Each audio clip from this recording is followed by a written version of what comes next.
The new school year is in full swing, from navigating through a global pandemic and mental health issues to debates over safety and use of technology in the classroom. Southern California students are dealing with matters unlike ever before. And tonight, we're diving into these issues with some of the region's top educators. And the first of our Back to School Town Hall series, we're zeroing in on Los Angeles County.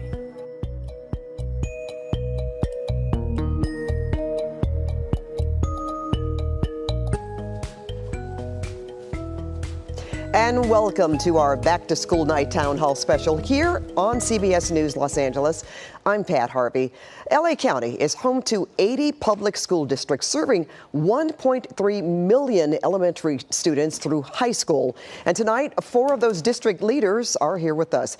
LAUSD Superintendent Alberto Carvalho, who has been leading the nation's second largest school district since 2022. LAUSD is home to more than 500,000 students. And next is Inglewood USD County Administrator James Morris, on the job since 2023. And here's a fun fact. In his 44 years as an educator, he has never missed a day. Perfect attendance.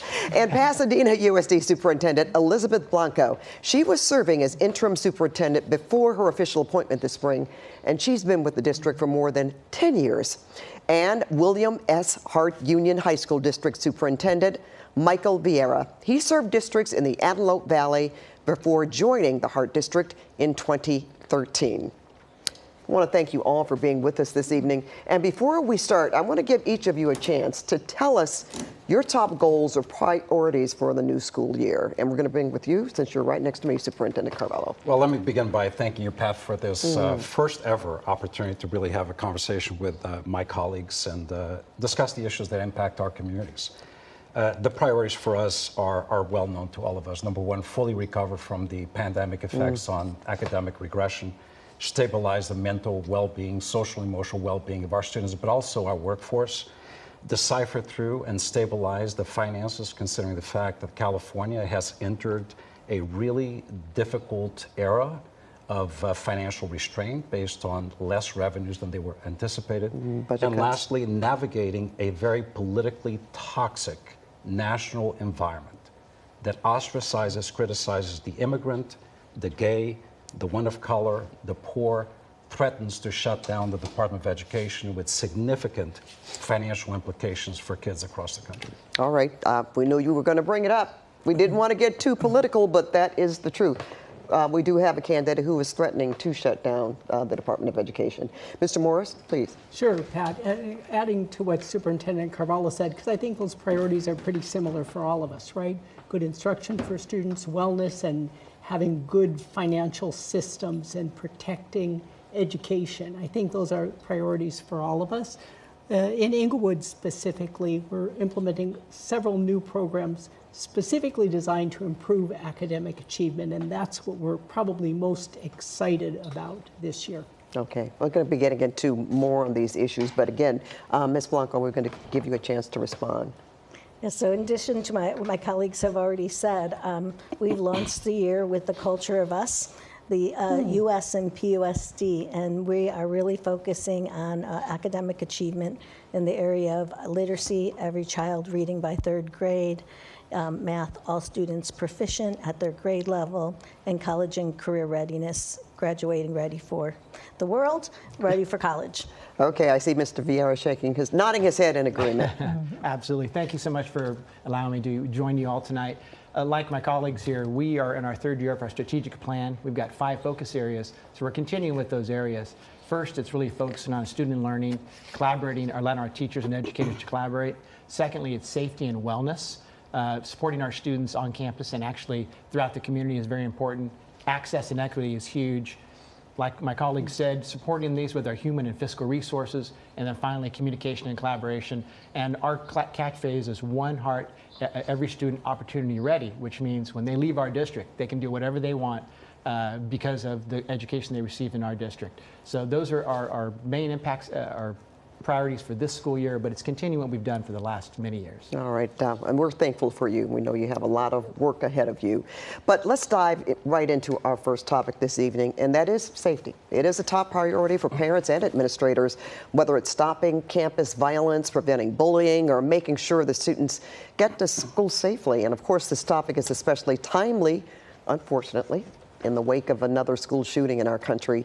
2 students, 2 teachers killed, 9 others injured in a shooting at a high school about 50 miles outside of Atlanta, Georgia. That happened yesterday. Appalachian High School in Winder went on lockdown and evacuated students to its football field before reuniting them with their families. The shooting suspect is a 14-year-old student who attended the school. Investigators say he is in custody and will be tried as an adult. Barrow County schools will be closed for the rest of the week. And I just want to add this breaking news. We just learned a couple of hours ago that the father of that young man, Mr. Gray, has been arrested on second-degree murder charges. So I'm sure that a lot of parents and teachers are having conversations with their students after this latest shooting. Are situations like these preventable? That's a general question. And what are we missing?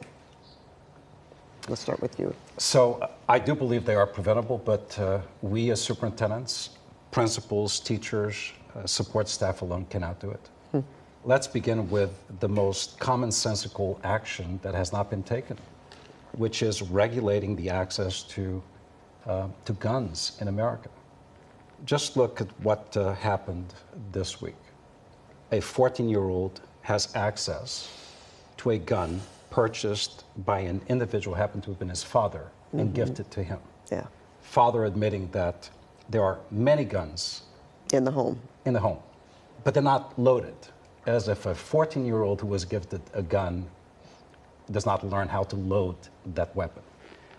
The ease with which people have access to AR-15s, weapons of war, the ease with which individuals can access these tools of destruction with very little regulation needs to come to an end. So we need gun reform, in addition, yes, to what we already do, which is psychiatric social workers in school, counselors, technological tools that allow for the anonymous conveyance of information to prevent these incidents from happening, relying on information from students, also from the community.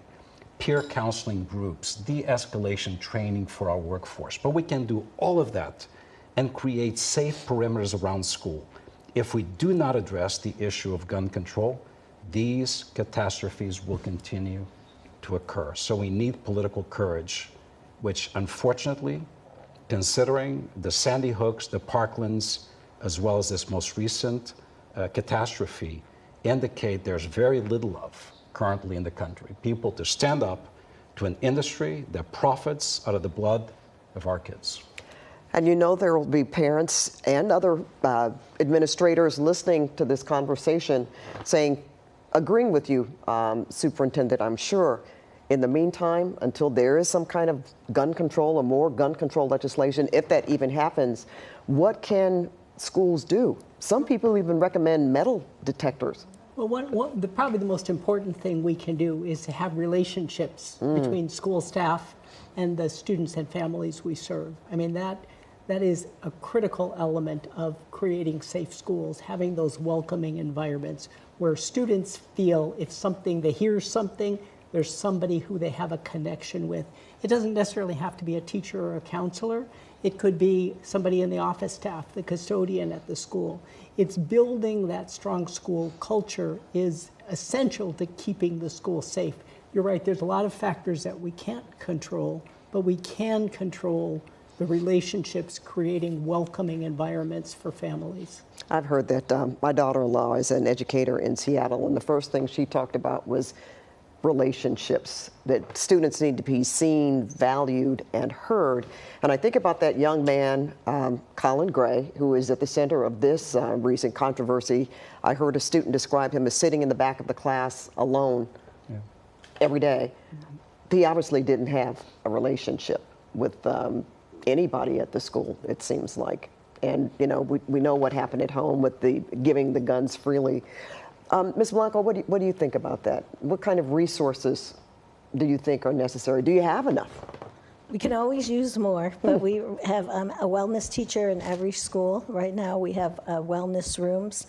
We have a whole launch where we have teachers connecting with our students and looking for students, like you mentioned, that don't have relationships with other students, and bringing them in and helping them, have friends. When we've been in these situations, we prioritize safety first at the incident, then help for the student, and then a long-term plan so that it doesn't happen again, right? You learn each time something like this happens. We've trained all of our staff in threat assessment, and we also have done 3 years of active shooting training with our staff, with the adults, not with the students, so that they're prepared in the event that we need to come up against something like this. And I'm sure that's mandatory for all of the districts. Let me ask you this question then. How much of a role do you think social media has to play in school violence?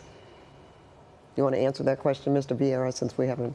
I think it definitely has a role. I think my colleagues here have hit on all the key points. It's really, the mental health and the relationships piece. It's a physical site. It's also the communication. I think that gets into the social media. Also, and I'm sure everybody has, we have what we call care lines, and students can call in. We used to call it text to tip, but now they're allowed to call in for any type of situation or any concerns they may have. So students use that frequently. So I think that ongoing communication is essential. And of course, with the social media is there. Students use it for some positive things as well as some very negative things. I think also it's educating our students and families on the dangers of social media and the appropriate way to use it, and really helping them realize how much they're using social media and the impacts that it may have on them. And that's okay. Let's open that up then.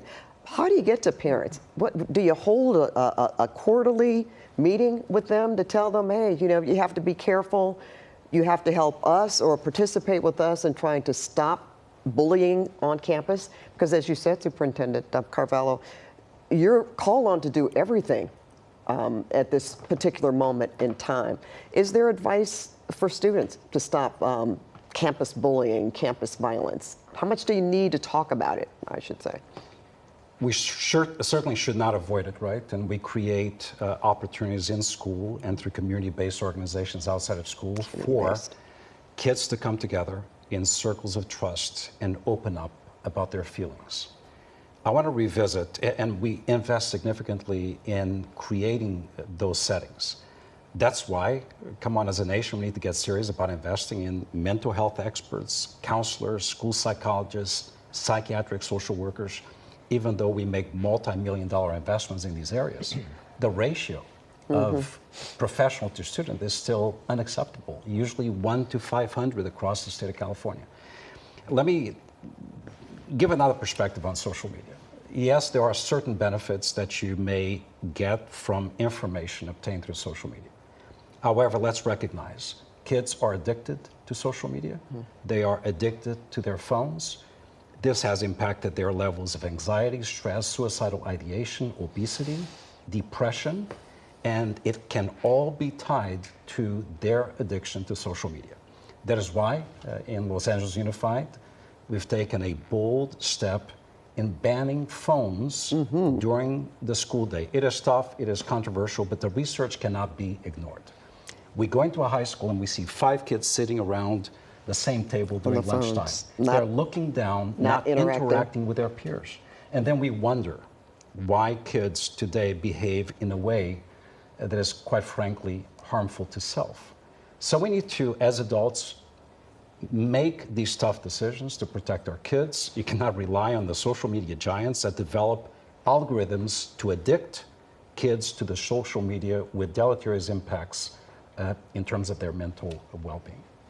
Well said. And we're going to get more into that, especially on the cell phone issue. And I keep hearing community resources, which I think is a great thing. I even have possibly a suggestion that we can talk about when we get back to how we actually reach our children and let them have relationships. But we do have a question now for Superintendent Blanco from Tom J. from Pasadena. He wants to ask about campus safety, particularly at one of your elementary schools. Let's listen. This is a safety question for Dr. Blanco from Pasadena. The walkway in this video was used by Field Elementary children for over 70 years until recently when PUSD inexplicably built metal bars across it to restrict access. Teachers are trained that in an active shooter situation, the first course of action is to run out of the building and far away until you're in a safe location. The metal bars installed by the district make running away impossible, and if an intruder enters the school, the students and teachers in this building are sitting ducks. PUSD claims that safety is their #1 priority, and multiple community members have brought this safety concern to your attention. Why do you refuse to address this situation and give the students of Field Elementary the best possible chance at survival? Ms. Blanco? Well, we have addressed the situation, and we do have routes that are non-public, because of obvious reasons. If there was an active shooter there, we would not want them to know our safety routes. And in fact, we closed the gate in the walkway so that people from the outside could not come in easily. We had some people that were in transition living in the walkway, and we got them help, and we wanted to keep our teachers and children safe, and that's why the walkway is closed. Okay, you said people living in transition, homeless people? Yes. Or the people- unhoused? Yes, Okay. unhoused. Which we're going to talk about that as well. That's another topic that has to be discussed. Even children of the unhoused, that also has a lot to do with how they are being educated, how they're treated. But don't go away. We are not done yet, not by a long shot. Our Back to School Town Hall special continues after this break.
Welcome back. Before the break, we were discussing school safety. Let's turn it over now to our next topic. As mentioned, mental health is a serious issue facing our young people. A recent CDC study revealed that slight improvements over time have happened, but their numbers are still troubling. 40% of high schoolers say they experienced persistent feelings of sadness or hopelessness last year, compared to 2% in 2021. The numbers were higher for LGBTQ plus teens and teen girls, 65 and 53% respectively.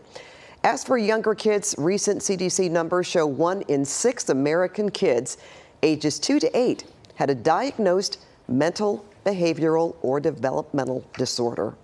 So I want to ask all of you, have you seen changes in student behavior and mental health over the years, especially post-pandemic? Have you witnessed that?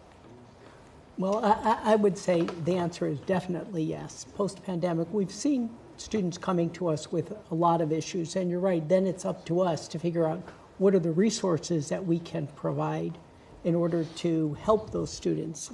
In Inglewood, for example, we have wellness centers. All of our schools have applied for California Community Schools grant to bring in mental health resources. We have volunteers, we have social worker interns working in our schools. We have folks coming in just to help students with some of the challenges that they're facing, because it's tough. You know, students have been through a lot, and it's up to us to provide the resources we can in conjunction with the communities that we work and live in. I know you mentioned you have interns coming in, because I'm sure, you know, funding is a problem. Budgets have been slashed, so that also makes a difference in who you can actually recruit, if you will, to come in and play those kinds of roles. But obviously very, very important. How has mental health affected their learning capability and actually growing developmentally? You see differences? Yeah, bringing up the wellness centers, we also have wellness centers on each site, manned by, we have a social worker at each site.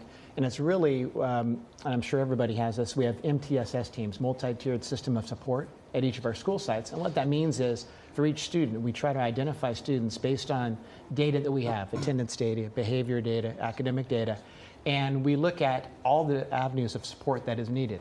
That goes to the social-emotional, the academic, the behavioral, sometimes family, and we try to build the support structures there, because as we know, students are not going to excel and succeed unless we've addressed all the issues. So I think it's a whole wraparound approach that we have to use when we're working with students who are having difficulties for a variety of reasons. Do you have any advice? I'm wondering, with everything that you have to do and so many students, how do you reach everybody? How do they know about it?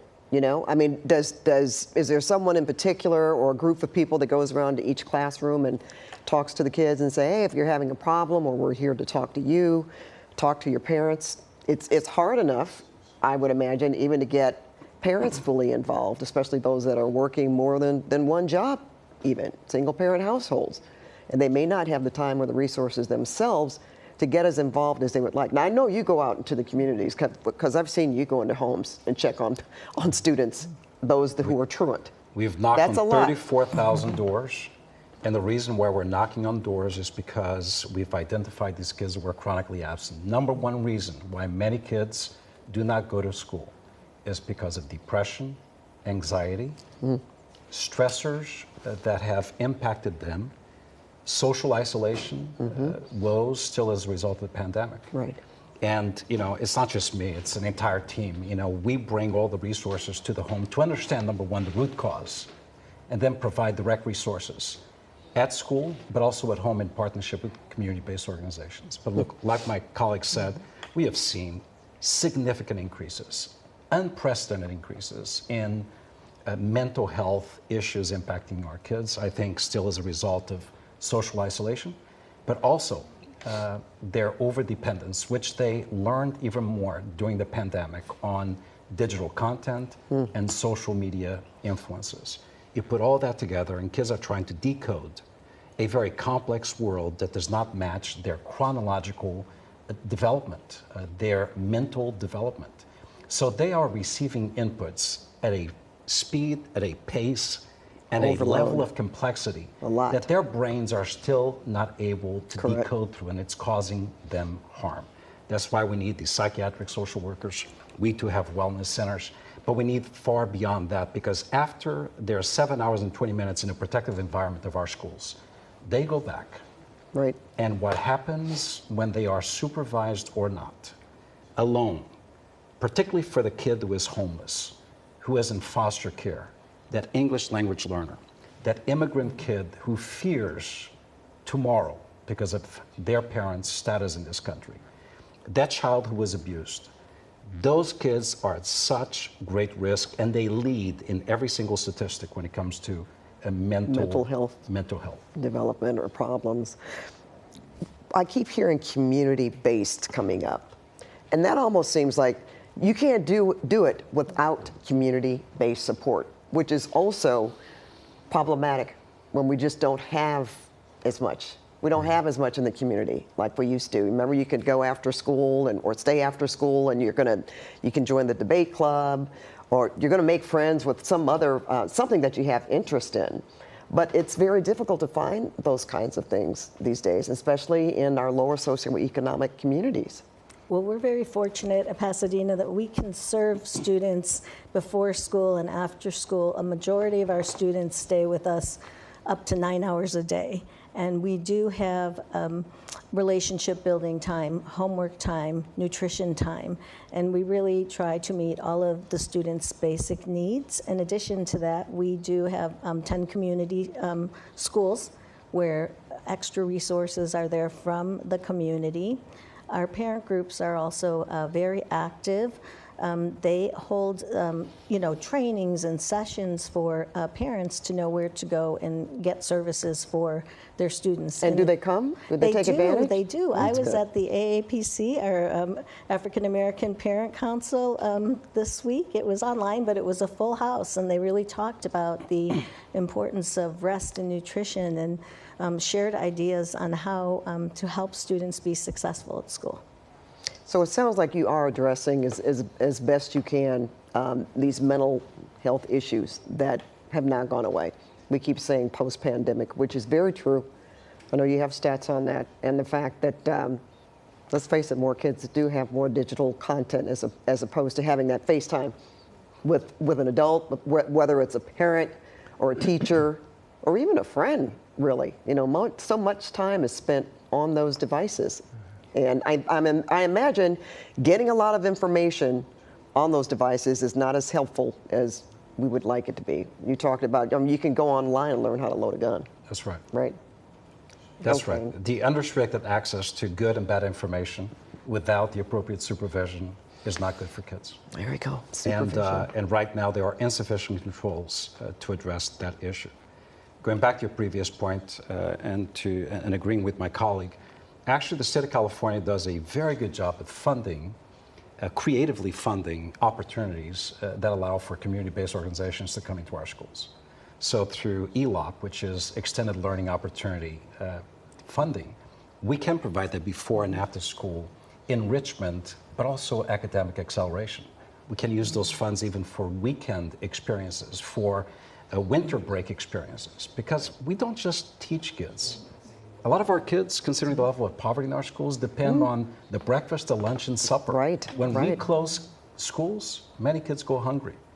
So we do have a good system that provides a continuity of support, particularly for the most fragile kids in our schools. But it's still not sufficient. We need more funding for more partnerships with organizations that actually are closer to where kids live. That continuity of support and Vital. learning needs to extend into every single street corner of every single neighborhood in Los Angeles. Okay, well, we're talking about, we're trying to get some answers, and I appreciate you giving us all of this information. We do at least have some idea of what needs to happen and what can be done, and we're going to have more of our conversation when we come back. So please join us for our Back to School Town Hall special when we come back after this break.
Welcome back. Before our next topic, we're actually getting a lot of comments on our Facebook page with concerns about kids during this heat wave. So, how are you keeping all your students cool? Because we've been talking off camera. It is hot and a heavy heat that we're feeling right now in Los Angeles. Are the kids staying cool? Yeah, I think so. We've talked about our great team, and we're off air there for a second, and we all summer have tested air conditioning. We fortunately have air conditioning in all of our classrooms, and so things have been well in the classroom. I'm sure everybody has heard of, what is it, the wet bulb globe thermometer, which is what we're doing for outdoor activities. It's something that we're monitoring the heat level and the ozone, the air quality, and when it gets to a certain level, then we're not outside. Athletic teams are not outside, PE classes are not outside. So that in itself is almost a full-time job, but we're definitely monitoring because it's for the safety of our students. Oh, for sure. And everybody, have you worked on this? Has this been like a year-long thing, or did you have models that said, yeah, it could get really hot at this time of year, so we need to have some of these things in place? We have So far, contingency so good. plans for athletic activities, so knowing what the temperature is going to be like tomorrow, we already have plans to adjust, modify times of practice, also modify the setting for recess for younger kids, indoors or in the shade rather than outdoors. We too prepared for the opening of this school year by exhaustively, checking our HVAC systems, ensuring that they're all a go. But look, let's be very honest. 60% of our schools are 50 years old or older. Yeah. Over 100 are 100 years old. They need capital investment. They need investments into the infrastructure. And the state and the federal government do not provide funding for infrastructure. So we rely on community funds. We rely on general obligation investments supported by the people to ensure that the ACs work, to ensure that the roofs are okay, to ensure seismic resilience. This is a complex issue. So yeah, we're concerned. I'm not really worried about the conditions. Our teachers, our principals are trained, are making appropriate accommodations, shifting schedules, creating different settings for recess. It's a less than ideal situation, but we manage. Okay, and it also shows what you're up against when you say you don't have state and federal funding for things like that. They need it. Okay. We need it. All right, well, let's move on to the COVID-19 pandemic. It led to an unprecedented time for our schools and communities. The closures in 2020 and 21 forced remote learning, intensified educational and socioeconomic disparities, and it affected student development. Nearly 4 years later, folks, where are we now? Are we still feeling the effects of the pandemic? Or have students caught up academically and socially? I would say one of the most significant effects we're still dealing with is student in-seat attendance at schools, really bringing back that idea that it's important to be in school every single day. That's a big focus for us. And you think part of that has to do with them not being able to be in school or not having to be in school from the pandemic? Yeah. 5 years ago, Inglewood had 96% in-seat attendance rate. When we came back from the pandemic, it dropped to 87, 88 after the pandemic. And it's building that back up, building that culture of it's important to show up every single day. I'll add that, the impact of the pandemic, when we knew so little about what was impacting our kids, the real threat to their health and well-being, as well as their parents, we took the necessary precautions. We now have learned that some of those actions that we took created other consequences. The social isolation, the loss of interaction with peers of equal age certainly has affected our kids. But the good news, so in terms of average daily attendance, we're back up to pre-pandemic levels. We went from a low of 80% when we came back, now to 93%. We opened this year with an average attendance of around 94 to 95%. So we're doing well. Congratulations. We reduced chronic absenteeism, which 2 years ago was at over 50%, down to around 30%, still too high, but we're leading other urban districts in the country in that regard. And one of the most important elements, every single grade level in reading and math based on the state's Smarter Balance Assessment, which is the state's exam, every single grade reading, and math, they're all up in terms of distance from standard improvement, as well as the percentage of students meeting and exceeding. Congratulations to our teachers and leaders, the support staff, because the district, for the very first time in many years, is showing positive improvement, academically speaking, outpacing the loss as a result of the pandemic. And where are we seeing those improvements? In the most fragile schools, at 2 to 3 times the pace of improvement as the district. These are schools with high poverty, high percentage of kids of color, English language learners, and students with disabilities. So that's exactly what we need to see that sustained reduction in the achievement gap that has persisted in this community and across the country. Why do you think you're doing so much better?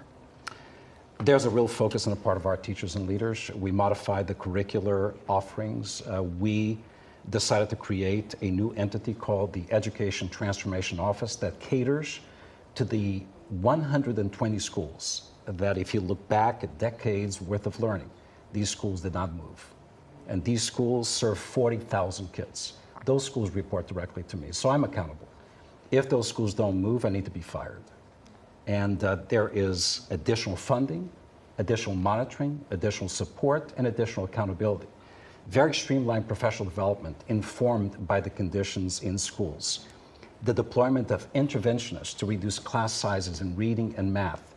Actually negotiated reduction of class sizes over the past 4 years by 9 students per class across Los Angeles Unified, allowing more individualized and personalized attention given to kids. It's a combination of those elements. But you know, the passion, the expertise of teachers and our support staff are the -- 1 reason why our kids are achieving. Would you say, when we talk about the pandemic, how students were learning at home, and I think you said it best, Superintendent, when you said, yeah, some things that we put in place, we did a little too well, because that could be why some students did not return to class. But those students, I would say, I mean, are they homeschooled, or is there still a possibility of them learning remotely? Do you still have that in place? So we have I'm sorry. No, you go ahead. We have a independent study school, but our attendance for that school has gone way down, and their students have returned to school for the most part. There are some special circumstances where students do need to be taught at home, medical reasons, other reasons that they can't attend. But you know, in terms of recovery from the pandemic, we were very fortunate when the pandemic occurred that we had a one-to-one tech equity project already in place. Wow. So every student had a device to take home the day we closed schools. Wow, that made remarkable. A huge difference for us to have continuity Sure. in education, continuity in care. And I do think that our teachers were very proficient in teaching online because they had devices already in their classrooms that they were using. In terms of achievement, we are at pre-pandemic performance levels in elementary schools and reading and in math. And we're hopeful that our students are going to start exceeding those levels with the extra supports. Like Superintendent Carvalho said, we have changed curriculum. We've listened to the teachers. They've told us they need different tools for students to be successful. And so we have new curriculum in reading, math, and English language development this year. That's Mr. Vieira. I see you nodding. Yeah, no, I was thinking coming out of the pandemic, there were some positive aspects that came out. I think we've touched on a bit, and I think it did change how we looked at instruction in our schools. And I think we've better support students now. We do have students who, for various reasons, need different types of education. So I think that kind of was came out of COVID that way. And also, our instructors, they do a fantastic job. We had the same. We fortunately had a one-to-one initiative, so all of our students to this day still have access with a Chromebook or a hotspot. Everybody has access to the internet. And our teachers really evolved very quickly into a multifaceted instructional classroom. And so I think those are positive things that came out of it. And all these support structures we put in place were needed. And so I think it's something that our students need that we're carrying on, but it got initiated even faster because of the pandemic. Yeah, okay, we're going to talk more about technology before we end our discussion today. But we want to get another question in from one of our viewers, and this is for Mr. Morris. You recently announced the closure of 5 Inglewood USD schools, citing declining enrollment. So how is the district and how are community members dealing with the closures? and how will it affect class sizes? Well, it's a great question, Pat, because you're right. We did announce the proposed closure of 5 schools in the district because of declining enrollment. The whole purpose of this school closure plan is to improve instruction and to improve school facilities, concentrate the resources we have on the buildings that will be open. As Superintendent Carvalho said, many of our schools in Inglewood are 50 to 100 years old. They haven't had the infrastructure maintained. Folks will look at a school and say, it's a beautiful school, but they haven't looked inside the walls to see the plumbing system, the electrical system, the fire alarm system. That's where the investments have to be made. We have to really concentrate the resources we have and provide the right number of buildings for the number of students we're serving. And so it's tough. It's tough. It's hard for a community. We're taking something away, a beloved institution where generations of families have attended. But it has to be done. It has to be done to keep the district financially stable and, first and foremost, to provide the best instructional program we can for students. And is that what they're receiving because of the diminished class size? So one of the things that we can do, we eliminate combination classes, right? When we have more concentrated groups of students, we have better professional development for our teachers, because now, guess what? I'm not the only kindergarten teacher at this school. Now there are 3 of us, and we can collaborate and work together. Plus, in addition to that, we'll have an opportunity to take the bond dollars that the community has generously passed, focus those resources on the buildings that are going to remain open so students have better facilities to attend. And guess what? We're going to fix the gas lines and the electrical and the plumbing, because we have a lot of those issues in the district that they have to be addressed. All right, thank you for answering that question.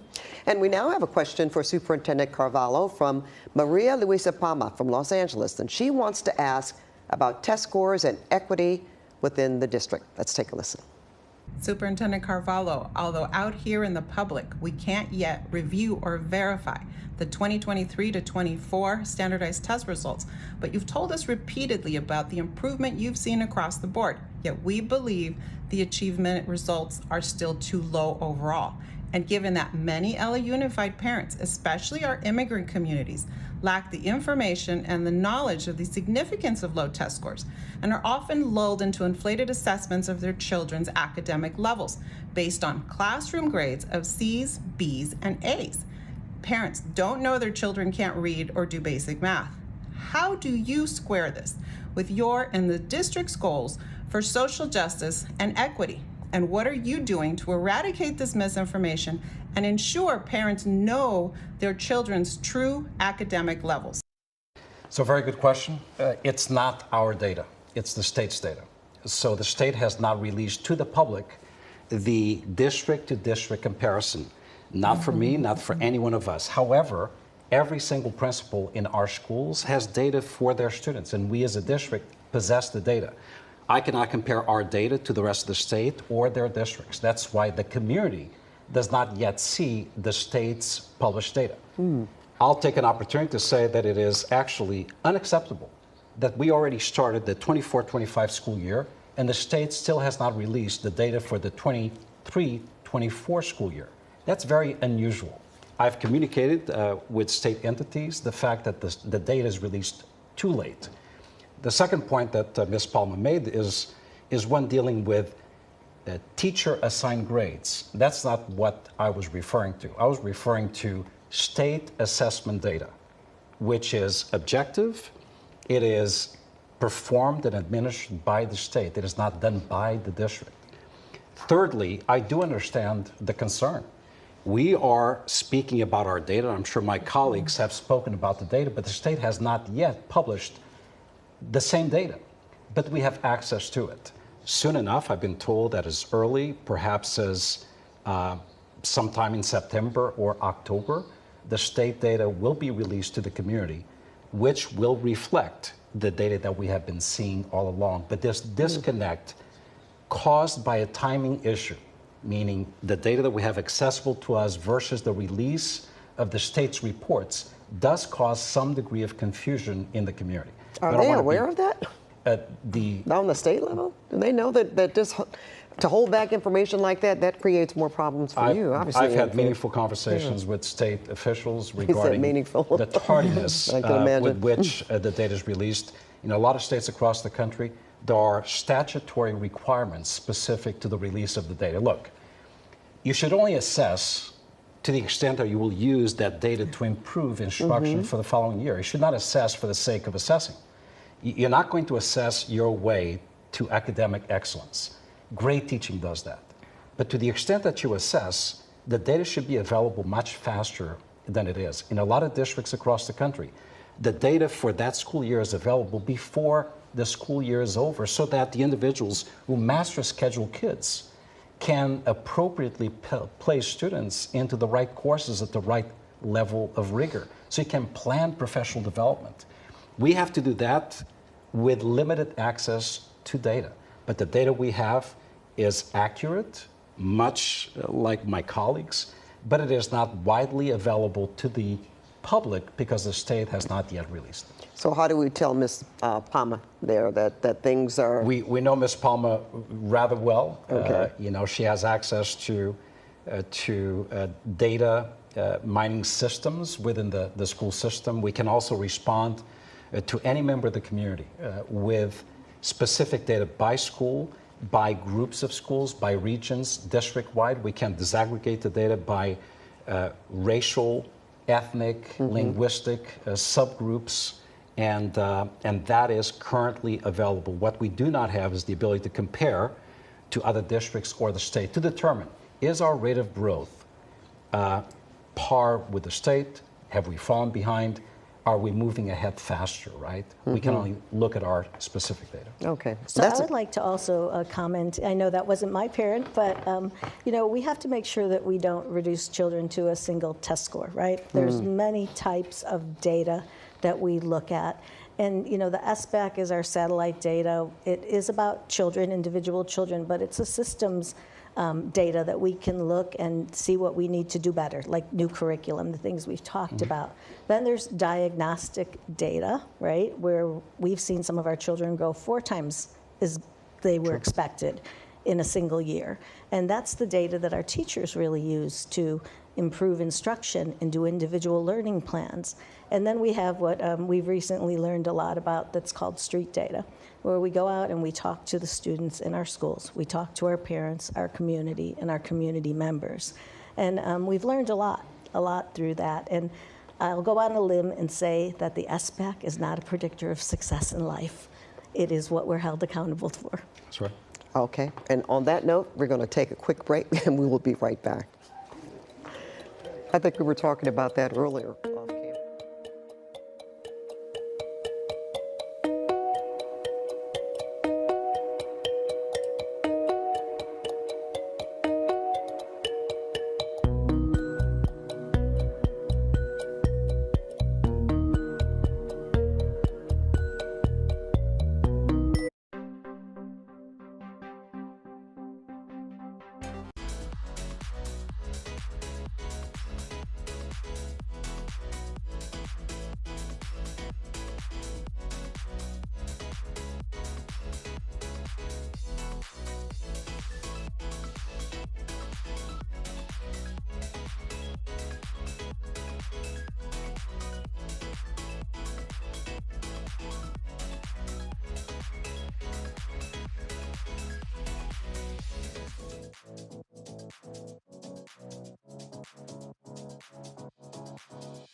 Welcome back. Technology in classrooms. It's a hot button issue on everyone's mind. It has helped advance our abilities and knowledge in many ways, but it can also be hurtful. So let's start with what everybody's been talking about lately. AI, artificial intelligence. We want to ask you, what are the pros and cons of AI for students? Look, the pros is AI has the potential to crunch through a lot of data and simplify lesson planning, professional development opportunities, aggregation of resources, information for teachers. It can also do the same thing for students. The danger, manage it or it could manage you. Secondly, it could take away from the creativity and the natural process by which kids learn if they develop an over-dependency on something that's already been intellectually chewed up for them. That robs the magic of teaching. And then obviously, and you need to be ever so watchful over who's providing those services and how are they being provided. At the end of the day, nothing replaces the magic that a teacher brings to the classroom. That interactive social interaction between the teacher and students. The creativity, the creative thinking, the ability to work in diverse teams, the ability to engage in peer-to-peer communication. Artificial intelligence will never do that. That makes me think of, this is hardly an example, but I just remember calculators. I remember we were able to use calculators in class. I said, oh, thank goodness, this is almost like cheating. But AI is something just totally new, different, but as you mentioned, Superintendent, it does, in some ways, it does take away the ability even to learn or to process, because it's just there for you. And it sort of takes whatever thought process you have and just, mixing it up and puts it on paper, and you go, yeah, okay, that's how I feel. That's the answer. True. Okay. All right. Well, we're going to move on from that. That's our question for AI. We've saw that. It's good and it's not so good. So let's go to cell phones. And this is something that Superintendent Carvalho can certainly speak on, because LAUSD is going to incorporate, is banning cell phones for the school day? For the school day, not just during class time. That's already our policy. But that policy relies too much on the policing done by teachers or principals. So what the board adopted was a resolution that bans the use of cell phone during the entire school day. Is that even during recess? Even during recess. Wow. Okay. During nutrition. And there's a reason why. Kids stopped interacting as kids. They lack in the social interaction they should have with peers of their age. They are distracted in the classroom, teachers always having to admonish them to put their phones away. The buzzing, the dinging that the phone does because it's receiving messages is distracting the child and distracting other children and the teacher.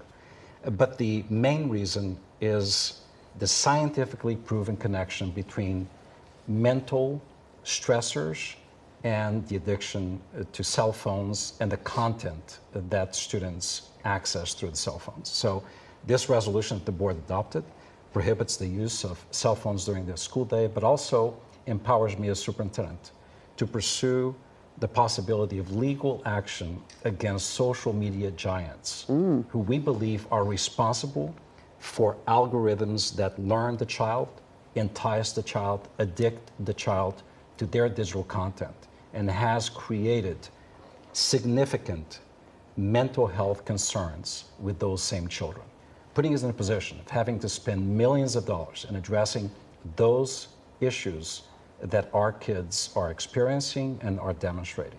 Somebody needs to be held to account. I was going to say, it sounds like you're ready to go to Congress and testify. I will do whatever it takes, because I think that the reality can no longer be ignored. And I know social media CEOs have, platform CEOs have gone to Congress. Yeah. They have the resources that we don't, in terms of empowering themselves with a cloak of legal protections. But at the end of the day, not much has changed in terms of vulnerability of our kids to the intent of these social media platforms. Well, how do all of the rest of you feel about a ban, and would you be joining in this effort? We actually, a few years ago, we piloted it. We're a 7 through 12 district. And so our junior high, we had one junior high pilot, the no cell phone policy at a school site, and it's now expanded. So for the last 3 years, we've had a no cell phone policy at all of our junior high schools, and largely it's gone very well. I think to the Superintendent Carvalho's point, it's students are more engaged with each other and more socially active, more engaged in classrooms.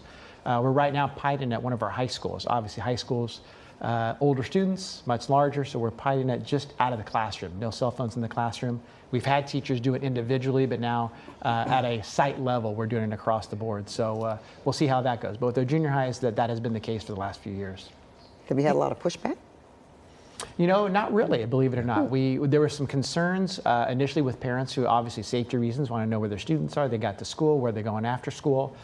Some students have medical reasons for having their cell phone, but these are all common sense types of dilemmas that were always worked out. And once parents realize that we're not saying you can't bring a phone to school, we're just saying it's got to be in a way and silenced or off during the school day. We really had a lot of positive feedback on that. Yeah. You need to define the exceptions. So Sure. kids who may be insulin dependent and they use their phones for constant reading, right? Or other conditions. Students who may rely on the cell phone for immediate translation, kids who don't speak English, for example. There are manageable exceptions that we need to consider. Where we are right now is we have an additional 2 months of conversations with stakeholders, researchers, teachers, parents, students themselves, support personnel, on how to fashion the best possible policy to be implemented in January of 2025. And that will include very clear information, protocols on the use of the phones or access to the phones during times of emergency, even though a lot of law enforcement experts tell us that having 300, 400, 500 students sending different messages during a time of emergency may actually cause confusion with first responders. So we are navigating that process to ensure that we have the best possible policy that separates the kids from the phone, but still allows those who need the phone for reasons of health or educational purpose, but also protocols on access to these resources during times of emergency. You know, that's what most parents would say. They would want their kids to have access to a phone because of an emergency. Like, let's say what happened in Georgia yesterday, but to hear the fact that all of those students on a phone at the same time could cause some confusion in actually, you know, being able to get the kids to safety. That's a good argument, certainly. One coming from, you know, the voice of safety and security experts.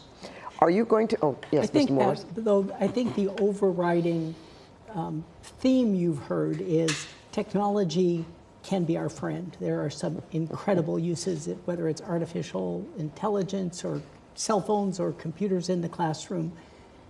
But there is nothing like the joy.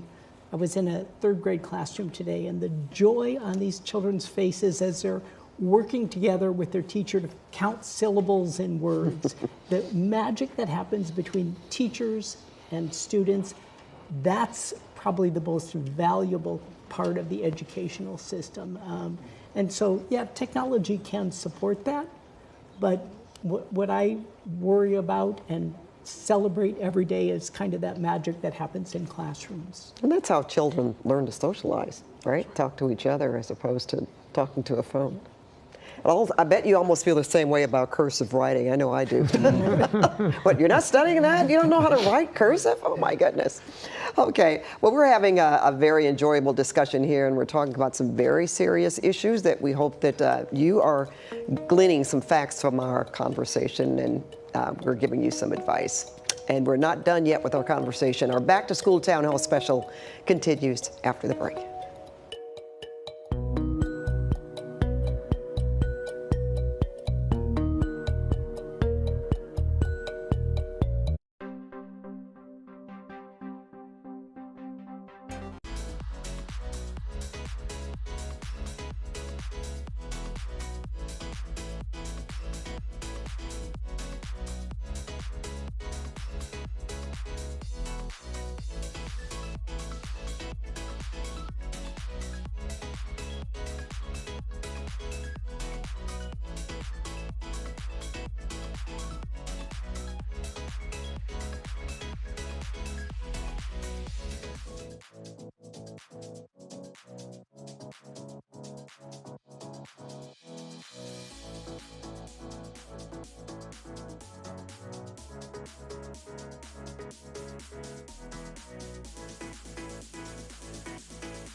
Welcome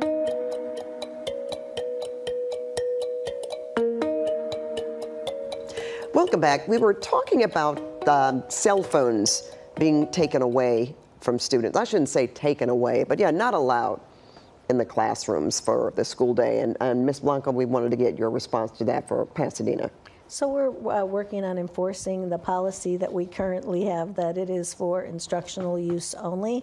But I do appreciate what everyone else has said, and we do want to have further conversations. And I was glad to hear that there will be exceptions, you know, for the reasons that were stated for translation and medication and other ways. And as I've been going around and visiting the schools, I've been hearing the reminders that that's not instruction, put it away, more than in the past. So I think we're getting a really good equity of the use of them this year, and we're going to start the conversation with our community partners soon. Okay, very good. And it all seems like a very common sense approach, actually, you know, when you look at it. Yeah. Okay. Well, we're going to talk about a crisis that we are all very familiar with here, especially in Southern California. It's taking a toll on LA County, and that, of course, is the issue of homelessness. Student homelessness has taken a turn for the worse in recent years. There were more than 15,000 unhoused students in LA County just last year, and that's up 5,000 from the 2020 to 2021 school year. And we're going to begin with Superintendent Carvalho because this issue unfortunately affects LAUSD the most. What is fueling the numbers, and what resources are available for students and families that are unhoused? You know, what's fueling the crisis that we're seeing, and you're right, we've seen a staggering increase in the number of youth experiencing homelessness from 2 years ago to last year. And unfortunately, I expect that to continue to increase this year. The reasons are well known to us. Socioeconomic conditions, unaffordability of housing, many families whose parents or caretakers are not being able to keep up with inflation and the cost of living locally. Newly arrived international students with families who are not able to quickly secure stable housing. I have visited homeless shelters where I met individuals from Venezuela, from Ukraine, from Russia, from Central South America. From Gaza, maybe? Yes, many arriving last year from Afghanistan. We expect individuals will be coming from the Middle East now. And in many instances, you know, before they are able to find some degree of housing stability, they live in shelters. We respond quickly in collaboration with county and city entities. Every time a family is in distress, we have found families living in cars, in vans, and sometimes even in tents. Very, very quickly, we provide accommodations for those individuals. We provide them with resources, with all the supplies they need. We try to assist the family with more stable conditions for themselves and the children. Kudos to Mayor Bass. She's been able to, through her efforts, to reduce homelessness within the city, but we continue to see an increase in homeless students, but they are not living on the streets. They are classified as homeless because of the conditions their parents are experiencing, mainly living in shelters or living in someone's garage. We have an office that is solely dedicated to supporting these students. They have special graduations. We have clothing for them. We have the toiletries they need. We have special counselors that address the child and the families, never revealing the condition of the child to their students, but we attempt to stabilize the living conditions and the schooling conditions for those students. In addition to that, regardless of where the child and the parents may live, we at a premium provide transportation to the child to ensure that the social network around the child is maintained. Tell me about the special graduations really quickly. Yeah, so obviously a lot of these homeless kids don't have the money to buy the tuxedo, to buy the dress. So we actually have a special event for them where they go and shop for free for everything they need. And then we pay out of our foundation, we pay for all the costs for them to attend graduation ceremonies, celebrations, in addition to those milestone moments that kids will forever remember. Because you're homeless, you should not be deprived. You should not stop enjoying those. Okay, look, I was homeless. I lived under the bridge when I was a teenager. Did I you, will never, Superintendent? yeah, I will never, and it is well known amongst our community of educators. I will never forget what that was like. I cannot believe that 40 years later, we actually have a higher number of kids experiencing what I experienced 4 decades ago. Shame on us for not reacting in a more determined, courageous, and quicker way to the crisis that we are seeing unfolding before our very own eyes. Let us know how we can help. Thank you. I've said that on the air, even personally. Let us know. Okay, before I get too emotional, I want to hear from Superintendents Vieira, Blanco, and County Administrator Morris. How big of an issue is homelessness in your districts, and what efforts do you have in place to help students? Yeah, I mean, it's growing in our district too. The majority of our homeless students are doubled up with other families in homes. That's primarily, but same issues that are approaching them. Again, through our social workers that we have on each site and using our community resources, same thing, because it's hard to study for a test or go to class if you're worried about clothing and food and all those types of things. So same type of thing, wraparound services, ensuring the families has the food they need, the clothing they need, housing, transportation, and support. I mentioned before with technology, making sure there is technology to do a lot of the work now is technology-based, hotspots, so really that whole wraparound service so that they're able to have the basic needs of their life and then also succeed in school, because that's what's going to get them out of that condition. Ms. Blanco. It is a growing problem in our community. Particularly, it's an expensive community to live in, and we have an office dedicated to supporting the families. At every school, we have a community liaison, and at our 10 community schools, we also have a community advocate and resources. We too do have special proms, special ways that our community comes around our students that are immigrants as well as in families in transition, so that they can enjoy the same activities that their peers do without being embarrassed and have the same opportunities. Mr. Morris. Yeah, and the only thing I can add, because I think what you heard is this theme.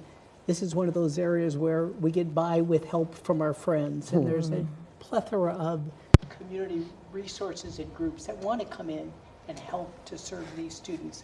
Local educational foundations and folks in the community. So when we have a student that needs a haircut, we've got a place for them to go. So it really is having the people at the school who are sensitive, who know who the students are, and then know how to do that outreach to provide the support to the families. And every student should have a picture in the yearbook. 2 quick points, and they do, and they do.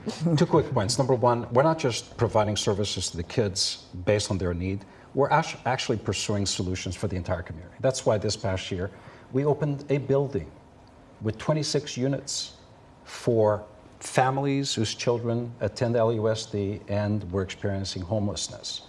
In addition to that, we just released an RFI, a request for information, making available about 10 different sites on our properties where housing could be built in partnership with private sector entities as well as the city. So we need to be in a position as superintendents of not only providing educational support, social emotional support, but also being partners in larger scale solutions for the crisis before us. And I can tell you that in our mayor, we have someone that envisions these different governmental organizations working not in silo but in partnership to deliver these services. And I'll take advantage of this opportunity also to say, whether it's student homelessness or the shutting down of the Department of Education, the Department of Education is the entity nationally that actually protects homeless students. It's the entity that actually assures that the Vento-McKinney policy that protects homeless kids is enforced. It is the entity that funds poor kids and students with disabilities. So if it's no longer there, then what happens? Who will be watching? Who will be protecting and monitoring? I want to thank you so much for coming in and sharing all of the information that you have. And I think it's really been an eye-opener for anybody who's watching and listening, and of course this will play again, as to just how much you have to deal with.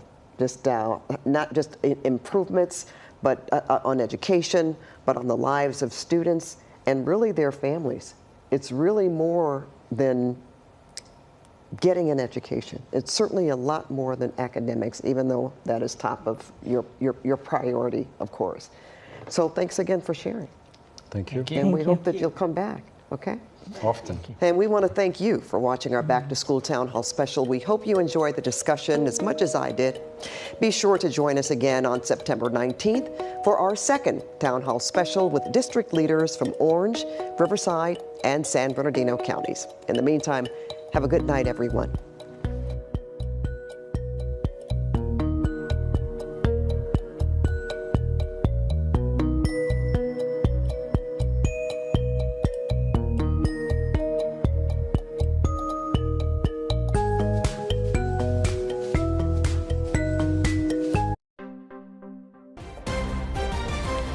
Breaking news right now, a local worker rescued from a deep trench after being stuck for hours in this dangerous heat. Plus, 2 teenagers now accused in an Inland Empire brush fire that destroyed homes. Good evening and thanks for being with us. I'm Chauncey Glover. Pat Harvey